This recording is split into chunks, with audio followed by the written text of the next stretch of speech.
Today I'm in East Yorkshire in a town called Bridlington. It has a population of 35,000 and is famous for having the largest lobster port in Europe. There is a driving test centre here and it has an above average pass rate of 56.4%. The national average is 48.7%.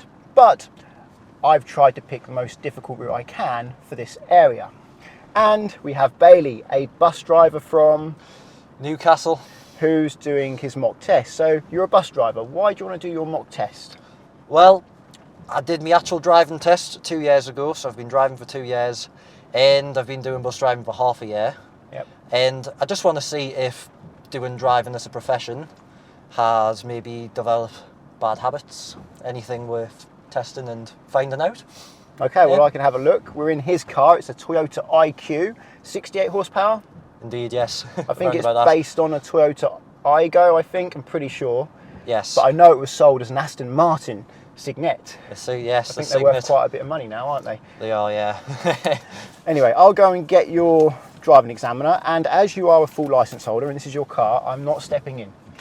All If right. this was my car and you were a provisional licence holder, I would step in to avoid any kind of minor damage you could do to the car. So if you hit the curb, damage your wheels, it's on you. It's on me.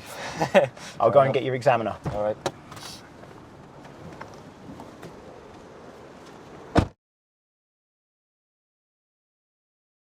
Are you Bailey? And yes. I'm Jason. Hello, Jason. It's a small car, isn't it? It's comfy. Would you like me to tell you about the test? Yes, please. It'll be between 38 and 40 minutes. It will take into account various road and traffic conditions. You'll be Okay. following the sat-nav. I'll ask you to do one manoeuvre, and I may ask you to do the emergency stop. Right. During the test, follow the road ahead, unless I say left or right, if you're not following the sat-nav. But you Alright. will be following the sat-nav, hopefully, for the duration of this test. Okay. Okay? Perfect. Right. I need to ask you a question. Okay. That's the sat-nav. Can you see it? I can. Right, okay. Think of one that I haven't chose recently. Tyres. How do you check your tyres are safe and legal? You've got to have a look, inspect for any cuts or bulges, and you've got to ensure that there is 1.6 millimetre of tread depth around the circumference of the tyre. Good. Okay. Move away when you're ready, please. Indeed. You're following the sat-nav. He said the tread needs to be 1.6 millimeters, but he didn't say across the central 3/4 of the tread. However, his answer is complete enough that in my experience, he would not get a driving fault. In 200 yards, turn left onto Shaftesbury Road. He is already demonstrating good awareness. He is checking his mirrors before going around the parked cars. Turn left onto Shaftesbury Road, then turn left onto Kingsgate. He checks the relevant mirrors and signals. Good approach speed and position. And he emerges safely. Turn left onto Kingsgate, A1038.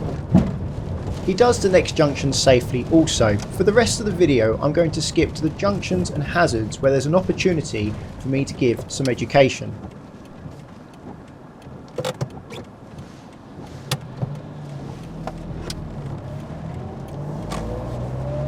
In a quarter of a mile, turn right onto Bessingby Road. The traffic lights turn amber when he is already committed to go. It's the correct decision to continue and he clears the junction safely. Turn left onto Station Road. He is stopping on the bus stop in traffic. Some learner drivers try to leave bus stops clear when they are queuing in traffic, but that doesn't help the bus behind. So waiting on a bus stop when in a queue of traffic is absolutely fine. He even checks the left mirror again just to make sure no one's there before he turns left.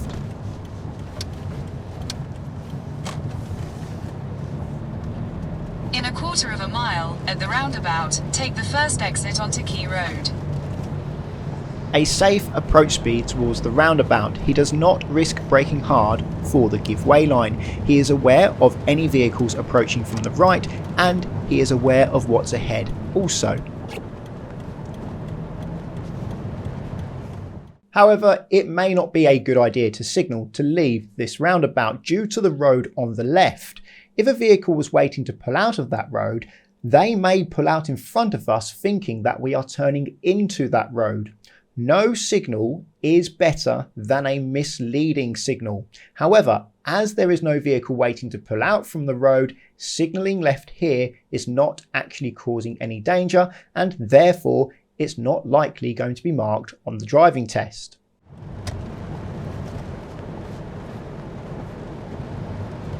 He is maintaining a safe position from the parked vehicles. If somebody was to open a door or step out into the road, he is far enough away that it's safe.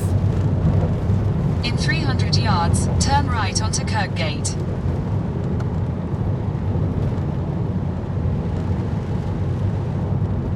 As he is turning right at a green traffic light, he needs to give way to oncoming vehicles. It seems that he is aware of this, and as he approaches the traffic lights, it looks like he is ready to give way. Turn right onto Kirkgate. But as he gets closer to the junction, the green arrow pointing right comes on. That means oncoming vehicles have a red light. He seems to be aware of this, and he turns right safely.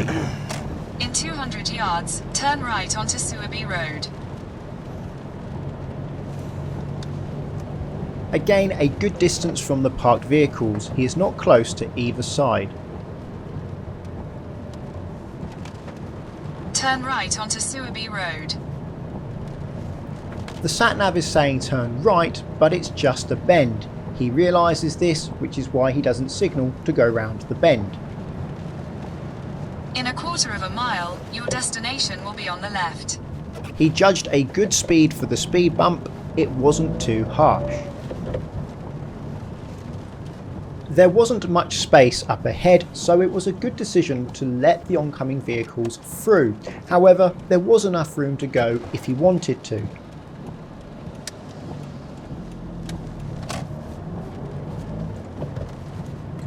The destination's just a way marker. Alright.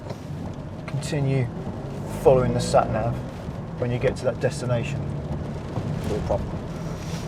Throughout this test so far, he's maintaining excellent awareness of his surroundings ahead and behind via the mirrors.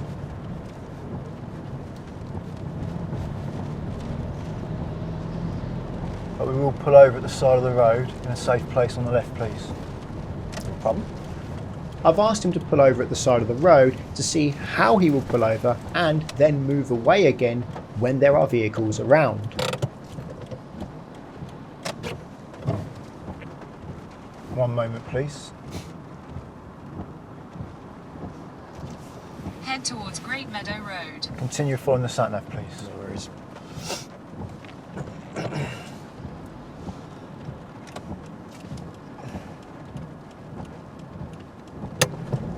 He moved away safely whilst the vehicle behind was waiting. Turn right onto Martin Road, B1255, then turn left onto Bempton Lane.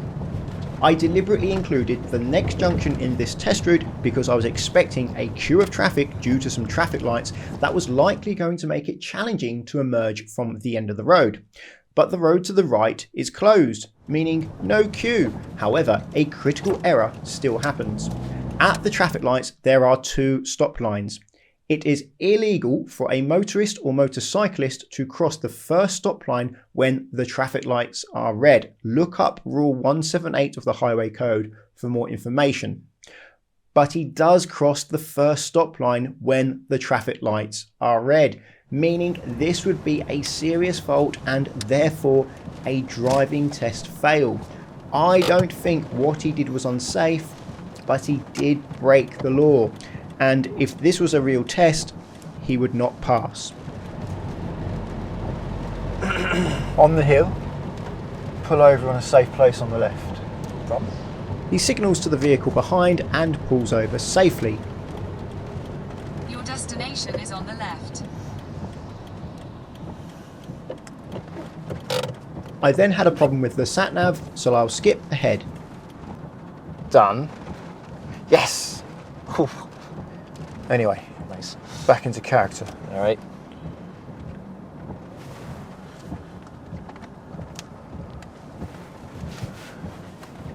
Continue following the sat-nav. Move away when you're ready. Bear in mind this hill doesn't look steep on camera, but it's one of the steepest hills in the area. He signals to the vehicle ahead and to the vehicle behind about to emerge from the junction. Then he moves away on this hill safely without rolling back. Head towards Darwin Road. Pull over in a safe place on the right. No problem. He moves over to the right side of the road safely and lines up with the curb accurately.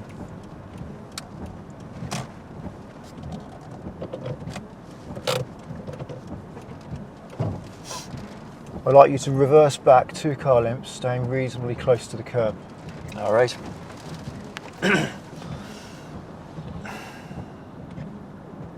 It's good that he's waiting for the oncoming vehicle because he doesn't want to be a moving obstacle for vehicles trying to pass him on this side of the road. It's unlikely that he would have to wait for vehicles coming up from behind driving on the other side of the road because we are not in their way. However, if vehicles approaching from behind were to move into our side of the road, then he should give way. He maintained good observations and a good position. This should be a pass. That'll do. No worries. There were 2 real car lengths as well. Right. Not this one. Not the 2 car lengths here will be. That's about 12 of these. Yeah. Move away when you're ready, please. All right.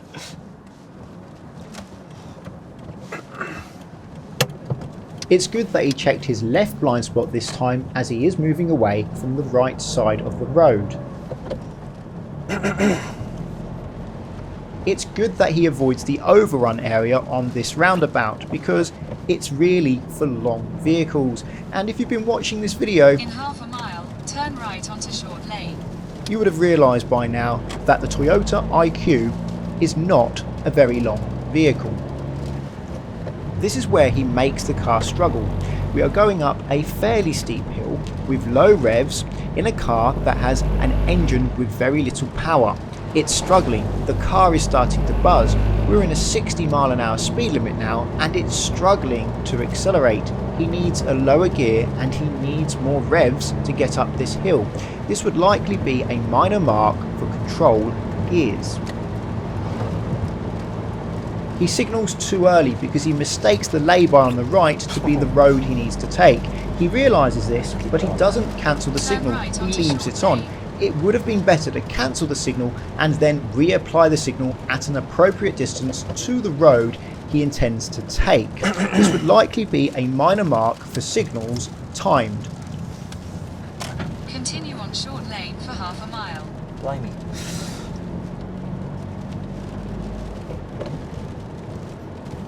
I don't blame him for slowing down too early as he was approaching this oncoming vehicle because due to the brow of the hill he couldn't see his passing place up ahead.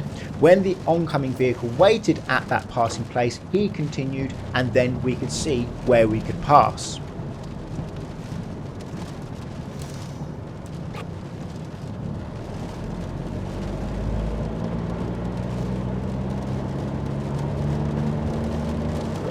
On this road, he is a bit slow compared to how far he can see, but given the conditions, I think it's unlikely he would get a minor mark for appropriate speed. Appropriate speed meaning too slow on the driving test report form.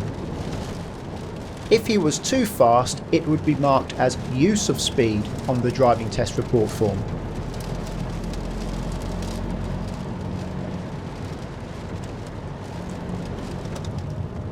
When the pedestrian moves out the way, he stays very slow for quite some time. This would likely be a minor mark for appropriate speed.